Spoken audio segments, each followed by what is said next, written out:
Donald Trump এবং Israel মিলে যে পরিস্থিতি তৈরি করলো মধ্যপ্রাচ্যে, তাতে বলা হচ্ছে পশ্চিম এশিয়ার অন্তত 10টা দেশে যুদ্ধ ছড়ায় পড়ছে। মুহুর্মুহু হামলা চলছে ক্ষেপণাস্ত্র, লড়াকু, ড্রোনের।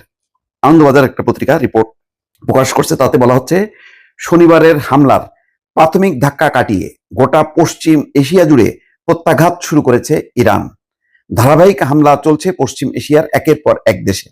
সম্ভবত এতটা চিন্তা করতে পারেনি ইসরায়েল এবং আমেরিকা।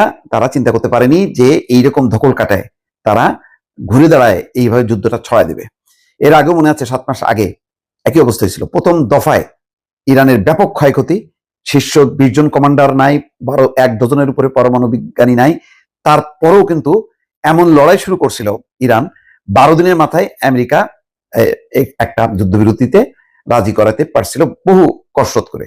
এখন ইরান বলছে কোনো আলোচনা চলবে না।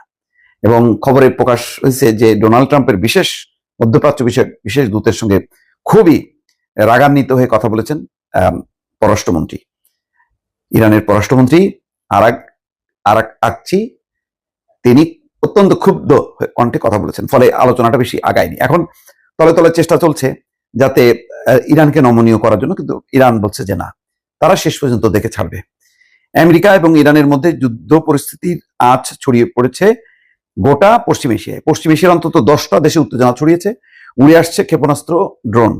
মঙ্গলবারও সৌদি আরবে, ইরাক, লেবাননে হামলা হয়েছে, ড্রোন আক্রমণ হয়েছে মার্কিন দূতাবাসী কুয়েতে এবং সৌদি আরবে, যার ফলে 2 দেশের দূতাবাস কিন্তু বন্ধ হয়ে গেছে। গত শনিবার আমেরিকা এবং ইসরায়েল যৌথভাবে হামলায় নিহত হন ইরানের সর্বোচ্চ ধর্মীয় নেতা আয়াতুল্লাহ আলী খামেনি।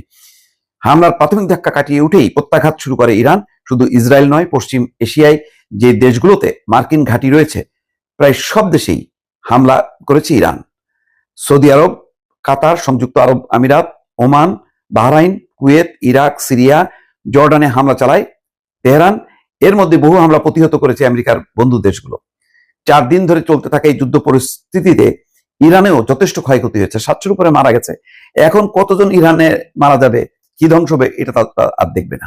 তারা হচ্ছে যেসব দেশ খুব সুখে আমেরিকাকে নিয়ে সুখে শান্তিতে বসবাস করতেছিল, তাদের ঘুম হারাম করে দিছে। অলরেডি দেখছেন না, দুবাই থেকে সমস্ত ধনকুবেররা তারা পালাচ্ছে, জেট বিমান ভাড়া করতেছে, প্রাইভেট জেট বিমান, সেই ভাড়াও পাওয়া যাচ্ছে না, আকাশ ছোঁয়া দাম, তারপরেও তারা পালানোর চেষ্টা করতেছে। মুহুর্মুহু ক্ষেপণাস্ত্র আশ্রয় পড়ছে ইরানের রাজধানী তেহরানে। সবচেয়ে বেশি ক্ষেপণাস্ত্র পড়েছে তেহরান এবং তার সংলগ্ন এলাকাতেই। ইরানের দক্ষিণ প্রান্তে মিনাপ শহরে একটি স্কুলে হামলা হয়েছে, যেখানে প্রথম দিনই 150 বেশি ছাত্রী নিহত হয়। এছাড়া ইরানের আরো অন্তত 18টি জায়গায় হামলা চালিয়েছে আমেরিকা এবং ইসরায়েল। ইরানও সব মিলিয়ে পশ্চিম এশিয়ায় অন্তত 19টি জায়গায় প্রত্যাঘাত করেছে।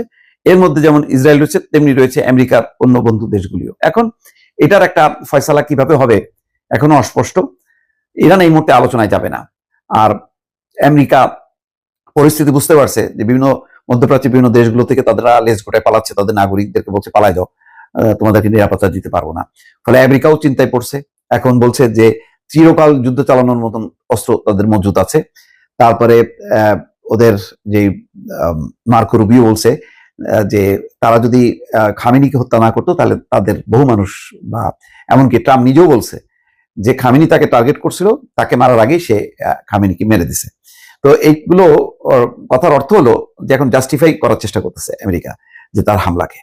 পরিস্থিতি এবারের ইতিমধ্যে জ্বালানি তেলের দাম বাড়ানোর উপক্রম হয়েছে, কারণ হরমুজ প্রণালী বন্ধ হয়ে গেছে। শত শত জ্বালানি ট্যাঙ্ক নিয়ে জাহাজ অপেক্ষা করছে, কিন্তু হরমুজ প্রণালী ক্রস করতে পারছে না। ফলে সংকট 1 সপ্তাহের মধ্যেই একটা ব্যাপক আকার ধারণ করবে এবং যার দায় মার্কিন যুক্তরাষ্ট্রকেই বহন করতে হবে।